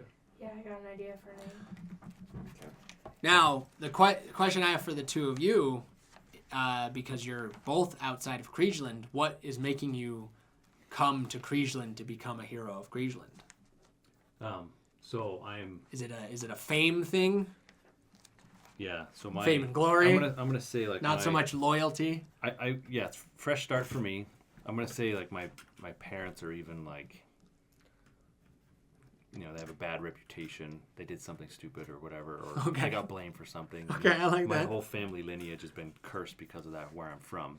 So I'm gonna like try to make a name for myself with this hero thing, but I'm gonna pretend I'm somebody I'm not because I don't want anyone knowing that I came from Jersey or whatever. Yeah. Okay, so where is Jersey then? Yeah. Let's talk about that. Yeah, where's so, Jersey? So do you want to just be from like the I could just be from the the- upper Craglands or whatever. the north? Like, Yeah. You should yeah, just so be on the so edge the of next one the of my next deserts. section to the north is like a big like kind of like a Great Plains area, and then sure. that leads to like and then it just gets colder and more tundra. Yeah, the so further you go. we'll before it gets too cold, we'll be on the plains area. Over Yeah. there. Okay. So you're like a Farmer. Midwest farmer son Yeah. type thing. And, like and I came with big eyes, came to Azure Gate, and started weaseling my way around and try to get were a you gig. already a sorcerer at that point, or did you like? Is that where you, Yeah, you so went to Azure I- Gate and like found the Yeah, so arcane flame guys? I'm gonna say that I left my thing pretty early, so I was like 18 when I left, but I'm like 24, Okay. 25 now, so I've had a couple of years in Azure Gate. Okay, so you're not from Kriegeland originally, but you've been here for a Yeah, while. a couple of years. So is your current residence Azure Yeah, I'll Gate say still? it is And then Azure you probably decided to travel with the like King's Caravan all Yeah, the way just down to like- Crestcall when you heard about all the hype and stuff. Yeah. So where does your sorcery and connection to the arcane come from? Yeah, That's a great question. Well, I mean, I'm we can think about that. We can start statting out from there. So where do you want to be from then, and what race are you thinking? I'm thinking human. Okay. Now, as to where, I was thinking Magos, Okay. and then probably traveled east to learn from the sun dragons, learn their arts. Okay. Probably, I don't know, maybe. Yeah, so Magos is just like a city. Its most defining feature is Magos and Arkal have the two premier like magic colleges Okay. in them, and they're like rivals. Mm.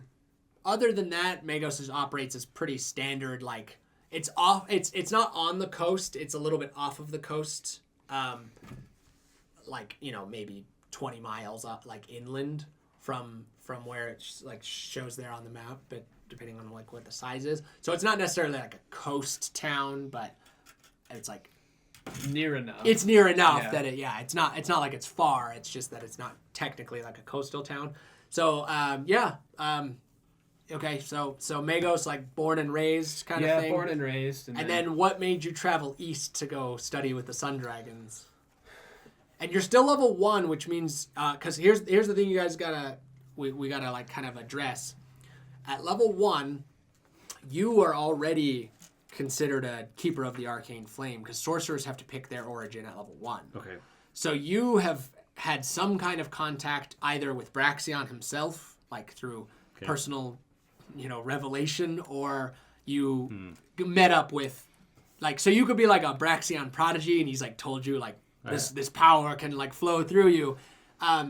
For monk and ranger, you guys don't get your actual custom class option till level 3. Mm-hmm. So right now, while you're wanting to be a sun dragon, you would have traveled east just to like train, or you may not have traveled east yet because there's gonna be like a monk dojo in monk Magos. dojo, yeah. Okay. So you could just have like a master from Magos who you've started on, and then he's like, if you want to be a sun dragon, one day we'll send you to the east. I like that. Maybe Okay. maybe like something really tragic happened, like house burned down with my family in it or something. Everyone always has a house burning down. I have nothing now. So you're an orphan? Yeah. Okay. I think When- that'd be good. When did that happen? When you were young or like recently? More recently. Oh, okay. Yeah. So you're like so you have plenty of memories of your parents. Oh yeah. Is that what affected your I personality? think so. Yeah. Okay. I think I don't know. Yeah. I like that. Okay. Maybe I was the cause of the fire accidentally. Well, I don't think you have any like lost memories or. Well, I guess you do kind of Yeah, maybe. a little bit, We'll yeah. we'll talk Yeah, about okay. that as we go. Yeah. Okay. So yeah. So you're from Kriegeland, and Yeah. you have a like a dojo master. Yeah. Got And kind of What brings swept under the wing of and the then- dojo. And then you're traveling to Crest Call because you also are. What's your goal? I guess to be a hero. Why do you want to be a hero of Kriegeland? To gain more life experience and knowledge. Just I'd say time to branch out from pretty your young, home and Try stuff. to kind of start new, but maybe I have reservations about committing fully to something. Like going all the way to learn about sun dragons. Maybe like test the waters, I guess. I think. Okay. So my guy is Braxion. Yeah, your deity is Braxion. All right. So yeah, here's the pantheon again if you guys need it. So Braxion, known as the King of Mysteries. Braxion's alignment's lawful neutral. What the heck? Wait, what's my alignment? Let me zoom in a little if I can here. Lawful neutral. Okay. There we go. That's his alignment. That doesn't have to be yours. It's Oh. just that's Can they be? so Braxion, the King of Mysteries. His portfolio of his godly realm is energy, magic, philosophy, and riddles. His symbol is a pair of yellow eyes peering from a ball of blue and red fire, and his favored signature like artifact weapon is the searing tongue. And we will get into stuff of the signature artifacts have a part to play a little bit in like the story of what's not like the grand story, but there's you may run into like an artifact or like the knowledge of them, but their favorite weapons are real like artifacts that exist somewhere in the realm. So the Searing Tongue is it's a whip that is going to be like, essentially the Searing Tongue is best in slot for your class. Mine? No, his. So Because it's like what does a chaotic good look like? chaotic good would be Robin Hood-esque. Okay.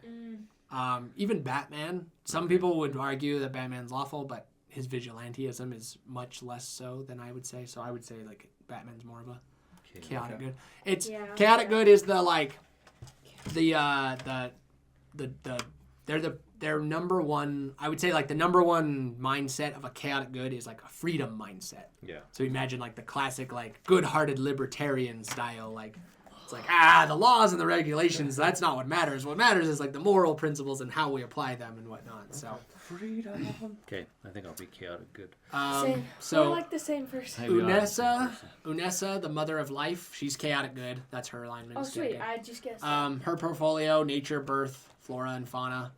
Her symbol is the rearing white unicorn overlapping entwined twin roses. What? Oh. That's her like divine symbol. And then, once again, we can talk about artifacts. The War Thorns, a pair of daggers, Oh, the boy. best in slot artifact. And then Mathandus, the Holy Light, he's lawful good, sunlight, peace, and hope.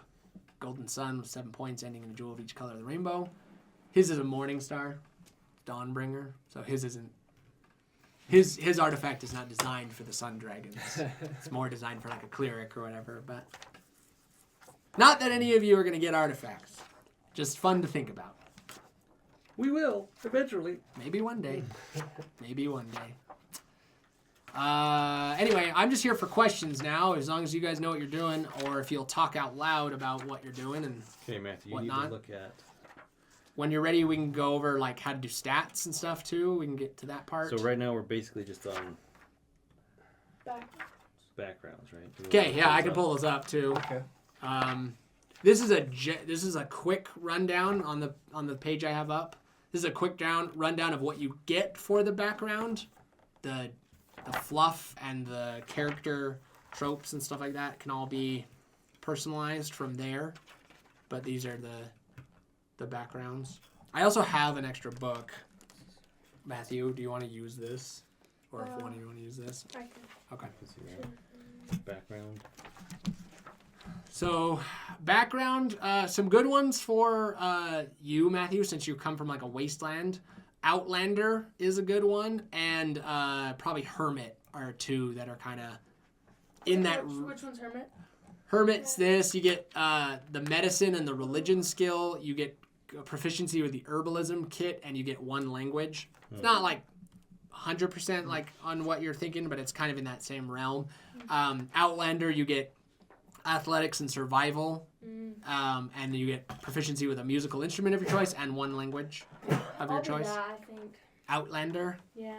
Okay, so just write that in your like where it's like background and traits. Write what it is, and then just make sure you write what you get out of it.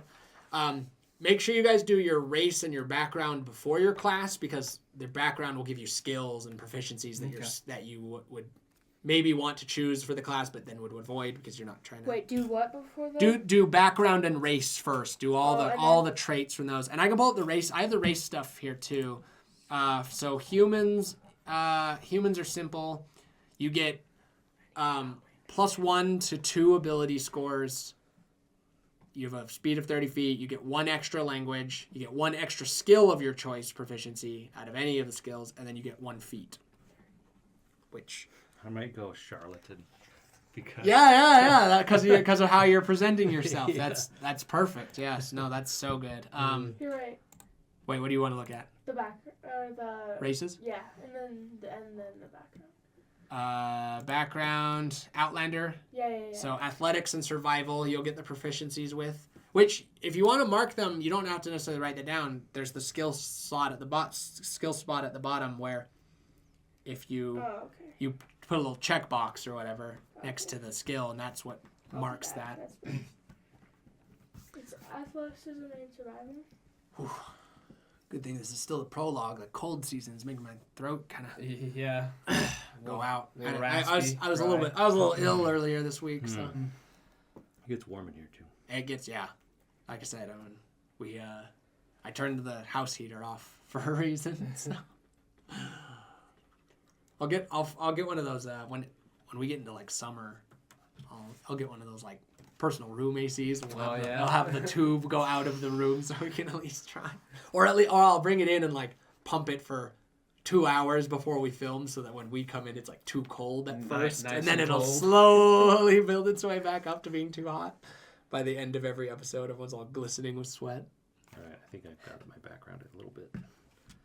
Okay, so Charlotte. Oh, and you have the charlatan thing pulled up. So charlatans get deception and sleight of hand, and then you get proficiencies with disguise kits and forgery kits.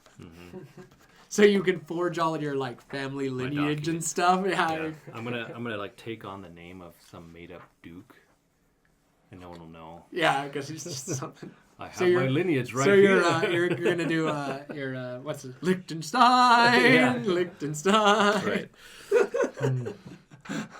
Exactly. I'm a knight's tailing this all day. Except that instead of being a Jouster. jouster, you're like a superhero style my- blaster. Since I ran away when I was kind of young and immature, I just changed my name to Braxton. Oh, okay, After- yeah. After Braxion. Yeah. No, it's like whatever. But it kind of stuck. So. Maybe. Well, what if like that you giving yourself that name is what opened up Braxion being like, so you want to So you dedicate wanna yourself to come- something, do ya? That's right. I found him in the city. But I can't get rid of my charlatan ways. I had to deceive and lie my way in, so I'm just good at it. Well, Braxion is the king of riddles, so. Yeah, see, there you go. Okay. So I get deception. What- Let me write that down, right? What else do you guys need? Do you have any questions or? I need back to the human thing right there. Yeah. So let's go over the ability scores real quick, so that everyone can just get that out of the way. Yeah. Since you guys already picked your races, your backgrounds, pretty much. Did you do your background? Me? No, No, not yet. I was actually looking at it. Okay. I'll be a lawful neutral Okay. for my alignment. Background. Depending on if you want to do your background based on like what you and your family were doing before the monastery took you in or the dojo took you in. If you want to do it based on just the dojo aspect of your life, then I would say probably like acolyte, or soldier could work. Vile apothecaries is what they're called. That's the Okay. rogue. That's the rogue subclass for Vormanicus. Nice. Vile apothecaries. Sorry. It's like I knew it would come back to me. All right, so this is the abilities section. So this is going to be your stats. Now, we're going to do a point buy system, but it's going to be slightly different than the book. It will still be everyone starts at 8, and you can spend 27 points to upgrade, but I've given you the option to get to 16 as a base for an extra cost. So getting to 16 is an additional 3 points. Yes, because the idea is you have to spend 1 point per ability modifier. Right. And so when you hit 16, that's when it goes up to +3. But if you push all your points into charisma and get 16 and then +2 for half elf, you can have an 18 to start. Yeah, that's pretty And good. and that's the only way you can have an 18 in something is you have to max out 16 and have like the full racial benefit to it, which would be a +2, and not even all the races get a +2 in something. So what would that be? It would be 1, 2. So it's 5 points from 8 to 13, Yep. and then 4 points on top of that, That's and then 9. so it'd be 12 of 12 your of my- 27 to get to 16. yeah, 12 or 27. That's pretty good though. Yeah. But when you level, sometimes you get a +1 to ability. Every right? 4 levels, you can do an ability score improvement or a feat. So there's those options. But this is how you'll buy your stats. And then for you as a human, you get +1 to 2 stats of your choice. Okay. +1. So, but after you spend all points, then there's the optional rule, my friends. The optional rule, which is the destiny roll. After you choose all your stats, after you're done with point buying, if you would like to, you may roll the destiny dice, which is you roll 1d20, and then whatever the result is, you replace it with whatever any chosen ability. So, Yikes, I don't roll well enough for that. so if you get a 20, you could have like a 20 charisma really to good. start. But then you also spent a bunch of points on charisma, and then you got like a 20, so maybe you throw in dex or something, have insane AC. So what? But is it? You. But if you roll a 4, then your stat is a 4. Yeah, right. You have to take the thing. Yes, Okay. if you choose to roll the destiny dice, you have to take it. I don't know about that. That's really tough. Tempting though, isn't I guess it? if I have a Well, 10 in something, it's kind of like. Yeah, it's like because if you already have an 8, it's gonna be like a -1. So if it's like I have an 8 wisdom, well now I have a 5 wisdom, so it's like you're a very foolish and vain Is it person. still -1 is the most you can get? No. Oh, so because it's still every 2. Every odd below 10, it goes down 1. All right. So yeah, if you have a 5 in something, that's a -3. Okay. So what's your stat is Dex, I think, son. Dex or strength. Yeah, it's dex or not. strength. It's not So you have 27. specifically defined, but because you're going to be using daggers. Daggers are a finesse weapon, so you can use your dex instead of your strength. So Would you rather be a Dex guy? Probably. dex is probably better. Yeah, I'll do dex.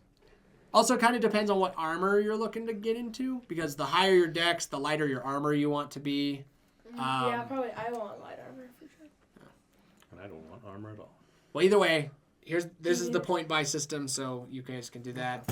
Okay. Get your stats going. I think. Is anyone doing the destiny roll?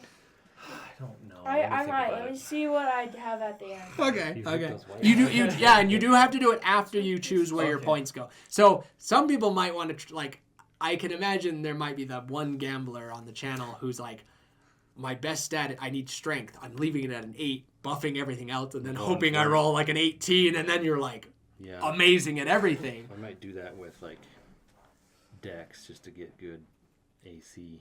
Yeah, just a spark in Wait, AC. how do I and know how much I start with? So you start with 27 and everything's an 8. everything's an 8 to start, Oh, and then you have everything- 27 points. So if you Okay, move so- here, you can get to this for With 12, just 10. 12 points. You can get to a 16. Which he might not necessarily want to do, because he only gets a +1 for being a human in Right. 2 Yeah, so stats. you go 15, So it might be better to go to 15, 15. then get the +1 to go up to a Okay, 16. so go to 15 here. Okay, write it down here first. 15. And that costs how many points? So do the math. So you got I start at 8, 9, 10, 11, right? 12, 12, 13. Yeah. Okay, and then 14, 15. 14, 15. That's 14. 15. It's because once you're getting Nine. look at the 2 thing, it's up points there. Per Oh. 14. 14 to So 15 is 9 2 points each. to get to 15, which is Okay. still good. 9 points. So that's 1/3 of your points in Dex. So plus- wait, so -9, that's... Yeah. 18. So you have 18. And then that's a 16 because you get a +1 in Yeah, Dex. so now So I write it's 16 16. here. And that's a +3. Which is a +3 modifier, which is So- the little box next to it. I'm right, the gonna plus go. three. Alright. I'm gonna go the full. And then your 18. proficiency at level 1 is +2, so you can put that in the middle there. Proficiency bonus +2. And so then that's how you calculate on this paper. If you need to roll like a skill that's a dex skill, if you have proficiency, you'll have like a little check mark next to it, so you know you get the plus. So right, What if you I see where it get says proficiency bonus in the middle, Uh, very middle of your yeah. skills, +2 right there. Okay. So now, if you have to do something dex related, if you have proficiency, you'll get 2 and your 3. Oh. But if you don't have proficiency, you'll just get the dex of 3. Oh. What does Constitution do? That's It's your your physical points. toughness. So it affects your hit points and your ability to resist poisons. Concentration on spells, if that applies, which I think there's maybe a handful of ranger spells that are Yeah, concentration not much, based. so- You'll get a lot of free spells because you'll just be exploding with thorns. Also, you can read about Hail of Thorns and stuff, like the spells and what they actually do, as we go along. You won't have them yet, so it's Yeah. not Okay, I'm gonna super important. I'm gonna but- destiny roll on my dexterity. Well, you don't have to choose which one you're doing. You just roll the Oh, destiny just dice, roll. and then you can Oh, replace it and with then I any replace of them. any- Yeah. Oh, okay. Yeah, yeah. Oh, okay. Yeah, you don't say I'm doing it for dexterity. You say I've put in my stats. I've committed to what I am. Now I'm gonna see if there's some sort of prodigy or like Okay, so I can do that. prodigy stat or something wrong with me, and then you choose what that thing is afterwards Okay. to apply for what is best for So you. here's my layout so far. I've got 18 charisma, 12 wisdom, 12 intelligence, 12 constitution, and an 8 and 8. What did you choose your +1 in for? Is it +1 or in 2 stats? It's no. As a half elf? I think you only get. Do I get a +1 in another stat? Yeah, Oh, go back to I half elf. I think didn't know there's. that. Yeah, no, I have it here. It's your charisma score goes up by 2, and 2 other scores increase by 2 1. By 1. Okay. Yeah. So that's helpful. Then yeah, I can do that. Let me go. Because that will help with this. But dex, if I get a low dex, it's gonna be really bad. You just have a bum leg, Yeah, bum kney or something. I do.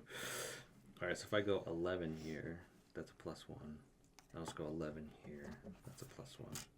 That way I can have a 10 strength, which is no minus. No minus. And an 8 dexterity, but hope for the best. You're going 8 dex with potential destiny roll. Well, if you end up only having like an 8-ish dex or whatever it ends up being, you'll just be the ultimate like glass cannon. Yeah, just, right. I'll just Don't let them even attack me, but I will just. Okay. Which dice do you want to roll? You want to roll this one, the nat 1, this. Is that good? I don't know. I'm just. This is. You know what? This is the destiny. That's the destiny dice. Okay, Has to be. yeah. Sweet. Like I just. Whoa.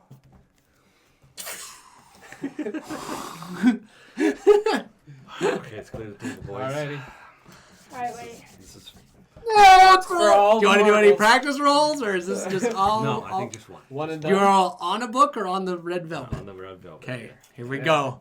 He's going for it. Is this gonna? If you roll good, it's gonna tempt them to try to. I know. If I roll, I'm gonna do it anyway. I think I will too. it's just fun. Here we go. Okay, this is it. How official, many times can we roll it? Official, just once. Well, just once. Unless you want to do practice. Actually, I'll give you this. All of your characters will start with 1 inspiration in the game, which is a reroll. Okay. But if you burn that initial, No. you can Okay. burn that initial inspiration now for the destiny Okay, roll. please, But please be good. All right, here we go. 13. okay, so 13 is still a +1, but you're in the upper end of Dex for not having to spend any points on. That's not bad. That's not bad. That's better than 8. Okay. Okay, and then in inspiration, which is under proficiency bonus, go ahead and put 1 for you guys. Okay. Okay. Wait. What Should give us an inspiration only if we roll. Destiny Yes, dice. I know that's true. Okay. That's true. You don't get to start. Don't put 1 unless you're rolling a I'm destiny. gonna roll it. Oh, you are? Okay. Yeah. But then you I can will burn too. it if you I'm want to. gonna- Yeah, if you want to roll your destiny, you can burn it. at? Let me see if you did the math right. Just so you. Yeah, because you got to Okay. lock in your stats before what, the what destiny roll. What does a wood elf get? Plus just. No, I'm Uh, not what else. Oh, you're human. He's a right? human. Do you Yep. get +1? +1 in two Two things. And I What did did it to these two. Okay, so you went 15 here. 15, 15, Okay, so that costs 9 and 9. 9 and 9, so 18. So then you had 9 9 more. left. Yep. So you have 4 here. So you need Yeah. 5 more. 5. And 1, then- 2, 3, 4, 5. Yep. Yeah, this is kind of a waste because it's still a -1. Yeah. Okay. Was there something else he Well, can There's put the nothing point else you into can though? put the point into, no. So That's so that's why it's like just do it- 9. I yeah. guess. I gotta be more rich. Okay, so now you What should I can- do it in then? I don't know. You pick Charisma? no, after. you pick Just roll. after. Just You just roll. get the roll and Oh. then you can choose. So if you get a 20, you might want to put it in Dex even though you Yeah. spent the points because it's like Worth it. having a 20 Dex is so awesome. Okay, here it is. Okay, here you go. Oh.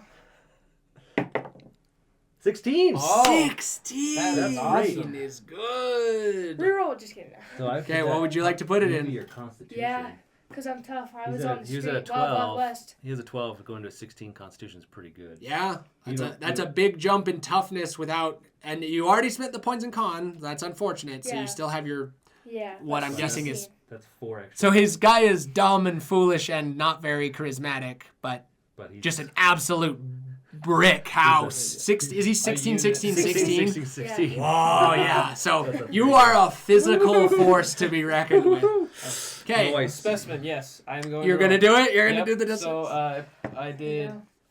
15 to 15 on dexterity and wisdom, and then I used my Plus 1 on plus each. 1 on each, so I have 16. That's good because monks get AC. If they wear no armor, they get AC equal to their dex and their wisdom. Oh, okay. So Yeah, good, so good, that was good call. Strength 10, Constitution I have as 8, and my Charisma 13. Constitution 8, so you're Yeah. kind of sickly. I'm and- kind of sickly, yeah. I like it. And That's Intelligence my 12. backstory. Street rat. Okay. What was So- the what was wisdom? Oh, sorry. What was charisma? 13. 13. Okay. Yep. So All right. So here we go. Destiny dice. Destiny Destiny dice. dice. A 1! Oh! Are you gonna do your I'm inspiration? burning my inspiration. That You know was what? One is like What is like? that's like if you did like one wisdom, you like would be like mentally ill, which I mean, could kind of work. But let's Kinda let's works. go with Okay. another roll. Aha! I knew it The would dice come up. giveth I and knew the it dice would come taketh up. away. 8. 8. Okay. Okay, I'll so- keep that as my constitution. There we go. No Yeah. change. No change. So Okay. it's as if you didn't roll. Yeah, there you go. But then he doesn't have an inspiration. But yes, well, Yeah. as if he No, didn't it's- roll. That's the same thing. Same. Because Oh, I would yeah, say yeah. you can only take an inspiration if you roll a destiny dice. I'm not Wow, inspired 16. at all. Not inspired. All right. Yeah, it's triple 16s is good. I like that. Okay. Yeah. All right. Okay. So you guys got your stats. So the last thing I want you to think about and talk about while you're finishing up with the official rules stuff, and obviously if you have questions, lay them on me. I want you guys to try to think about your characters in a way that makes them like no pressure, but the idea is like try to be iconic. So what does your guy look like? What does he wear? Does he have a specific type of belt with his daggers on it? Does he have a certain type of like gi or battle garb? You know, like I got ideas. let's go into the like start putting together your guy and explaining who they are and what they look like, and then once you have your characters sheets filled out and your name can and you have your character's name announced, Are we gonna? we will be done. Okay. Are we gonna explain like backstory too when we do our characters? Or Do we need to get our We my starter yeah, a little stats, bit. though? Like, well, we know you're from like the desert wastes and whatnot. If you want to go a little bit into like you can give me a little like synopsis just of a little, backstory, yeah. but don't go into anything too detailed because Yeah. I'll talk with you guys. Like I said, I'll talk to you individually outside of this, Yeah. and we'll bring that into the story a bit. So, all right. I don't get an extra. the desert, the rocky wastes, where, so like the style of the area would be more like Middle Eastern, so like turbans and stuff like Yeah. that. I'm thinking Aladdin type. Yeah. That's So what like, I yeah, was think This guy. like Persian-esque Yeah. looking type thing. Oh man, okay. There's some cool stuff the coming. the All right. cactus thorn guys. The cactus Unessa Thorn is a love it. great I love it. great twist. So excellent. Okay, got that. Age alignment. Dark vision. Speed is So I get a 30 for feat, everyone though, but right? dwarves and smaller. What? I get a feat, right? To start with. Yes, 'cause I'm yes you human? do. Yes you do. I can here, I'll flip to them right now. 1 proficiency and 2 skills of choice. But Here are the feats starting Alright. on this page. I have a thing of them. I have a little, not all of them, but just some that you can do. Braxian have a? Is there a language of the gods, like, or an arcane language or something that I should know? Okay, Does that get an extra so language? yes, let's talk about. Let me real quick for this, Matthew. that's A couple of feats to consider. That would be like right off the bat, easy ones are Athletic. dual wielder. Oh yeah. When dual wielder feat, you get +1 AC when using 2 weapons. It's the other option. Actually, it's probably not that good because the Thorns of Unessa need to dual wield daggers. Dual wielder lets you dual wield like heavier weapons in each hand. You do get +1 AC when you use 2 weapons, but you'll get that for your fighting style anyway. So instead of that, athletics a good one. But it only. Lucky is a very good universal one. Where's that? They're in alphabetical order, so just Oh yeah. you could do things like there's certain like armor masteries. Like I think like medium armor master gives you the ability to have more of your AC towards your dex than you normally would for like having medium armor.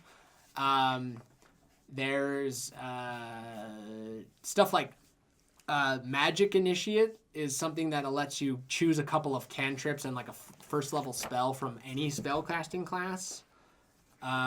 Elemental Adept, which is less for you because it's more of a spellcasting one. Anyway, there's quite a few, so go ahead and take a look. There's also just Tough, which I think just gives you more hit points like every level up. Okay, languages. Let's talk about languages. So there are a handful of languages that would be usable and matter to the arcane. So there's the celestial language, which is that's like the language of the gods. The general like language of the gods, and how like a lot of ancient script and stuff is written in celestial, and like a lot of prayers and rites are like read and done in celestial. Okay. But it's fairly archaic. It's not used in anything other than just like principles. Then Draconic, which is the language of dragons. There's a lot of ancient magic and text and secrets in that. And then Giant is the other like ancient language. Giant and Draconic are the two that you could find mysteries of the world written in, and magical secrets and stuff. Did you decide which one? Yeah, I think I'm gonna go lucky. Yeah, three d20s just to have as like essentially like 3 inspiration points per day. That's nice. So Okay, I'm gonna do common, elvish, and draconic. Wait, you get 3 different languages? Yeah, I'm half elf. yeah, he gets an extra. Is it 1 or 2 as a half elf that you get extra? Just 1, but then you get 1 probably for his background, or maybe you got 1 for his background. No, I get 3 from being half elf. You get common, elf, and then another one. Oh, okay. No, I chose Elvish and Orc. Elvish and Because Orcish? I took Acolyte as my background. Okay. And that gives you +1. +1 language. +1 language. I speak. You also get a feat at level 1 if you want, Yes. or you can do more enhanced abilities, but feats are usually way better. Are you looking at those now? I'm looking at those now, yeah. Okay. So I have a question. Yeah. For Tavern Brawler, the feat there. Mm-hmm.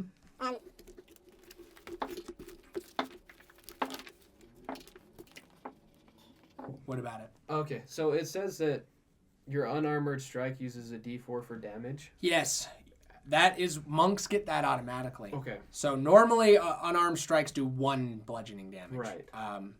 Yours as a tavern brawler would go up, but you as a monk would already get that benefit, so probably not worth it. Okay. I was gonna say, would that stack or have? It wouldn't a stack. You slight- just get the other aspects of the Other tavern brawler. aspects So of it, okay. yeah, tavern brawler is better for non-monks usually. Is a staff considered a simple weapon? Yeah. Okay, good. Quarterstaff is a simple weapon. Yeah. Nice. And then What language should I do? Because I get 1 extra. You for being get Outlander. common and 1 extra for being a Yeah. human, and then did you get any from your background? Yeah, Outlander gets 1 Gets extra. 1. So I get 3 languages total. Okay, well, all of the races have a language, so that would be orc, goblin, elf, dwarf, gnome, halfling, draconic, giant, celestial, and infernal, which infernal is like well, we'll call it in D&D there's infernal and abyssal, and in my world I'm kind of like there's a little bit more combined and they're separate, so we'll say it's celestial and abyssal. And abyssal is like the dark language, like the language of like demons and the gods of darkness, and it's like a perverted celestial like thing. But you could also do in the wasteland. Oh well, abyssal would be what the dark elves. The dark elves would Yeah, speak. so I'd probably So have you could have it. Yeah, it would make sense for your character to have abyssal because you live in an area where there are more dark elves. Yeah. So That's why I came to. Are we gonna roll Kriegeland for to escape. starting wealth, whatever? No, because So just the because wealth from my. just the wealth background. from the background, and then the equipment from Okay. the background and class. Gotcha.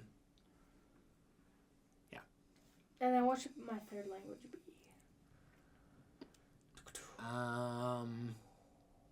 I mean, really, any of the racial ones that you'd want to speak. Probably they're both speak elves, so I'll speak that too. Elvish would be like one of the more common ones, other than common, because Yeah, it's like I'll do that. it's like Spanish for America. Yeah. Spanish elves would be fun. They all like talk like cholos. All the elves. Sup, Holmes?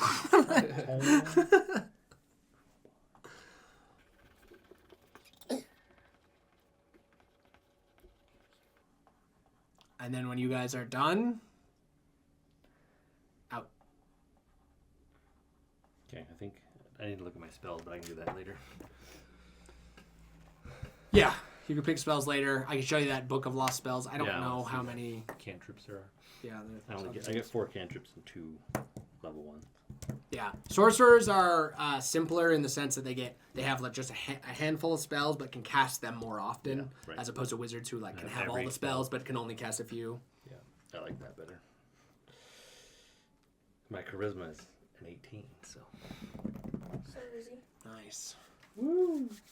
Oh, so my con is, I have fake gems that I like to give to people so they do favors for me. Ah, okay. So Do you make them like out of glass or something? I can make them, but I brought a bunch with me. So my walking stick is just a stupid walking stick, but it's a quarterstaff for my weapon. But it's all like bejeweled with all these magnificent gems, so it looks like I'm richer than you are. But it's just all garbage or fake. And it either makes you look richer or like more powerful. Because Yeah. like, well, look at that magic staff he's got. It's like shines in the sun. Okay. So, tell us what you look like and what your name is, and that'll be the official end for you.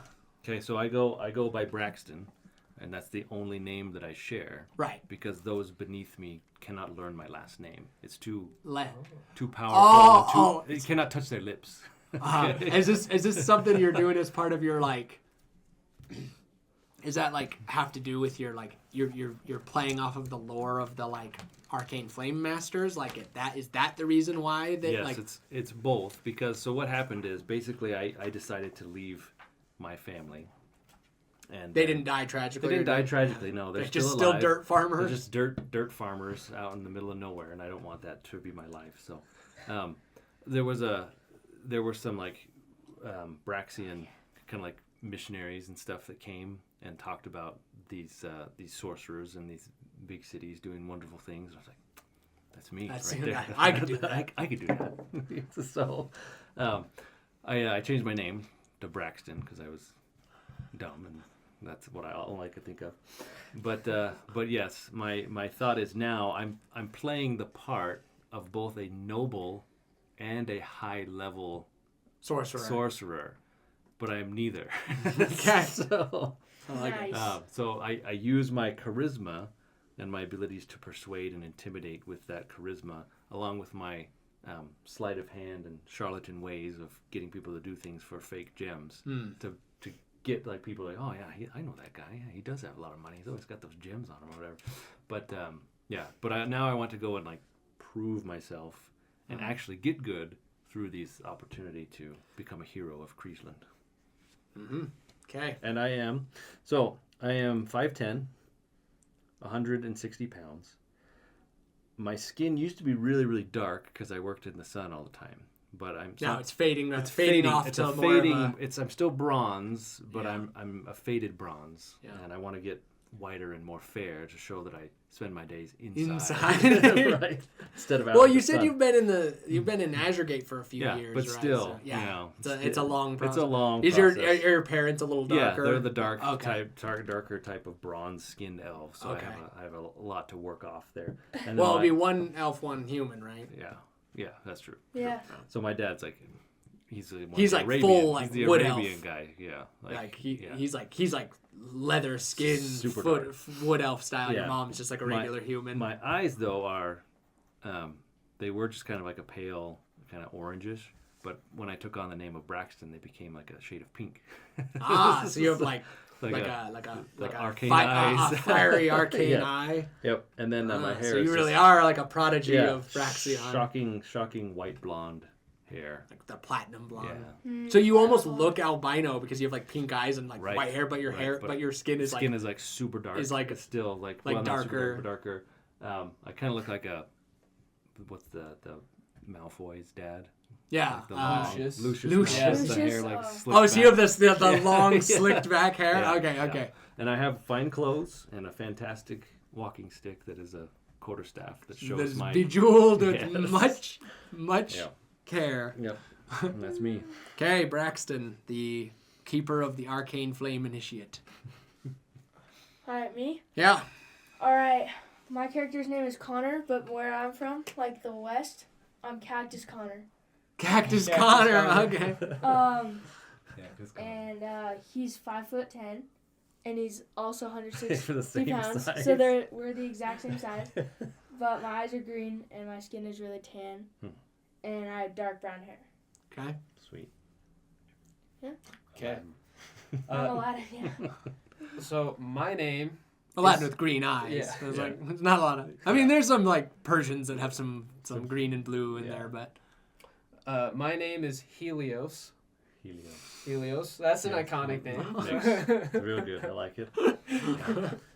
I'm 5'6", so going with the, I guess for the short gang. Short, little shorter. no, that's And, 5'6" is like human Kinda average human in average, this yeah. world because it's older like medieval times. Yeah. Yeah, that's So, true. That's true. Yeah. So it's not being an 8-foot contemporary alpha America sheep. where like everyone's 6'1". 6'1", yeah. And my weight is, I'm a little stocky, so 175. Oh, okay. He's a big Mm. I'm boy. putting on that monk muscle. Yeah. So you're like a Mike Tyson Yeah, looking yeah. monk. Okay. like short and thick. Okay. Dude. Pretty young. I'm 20. Okay.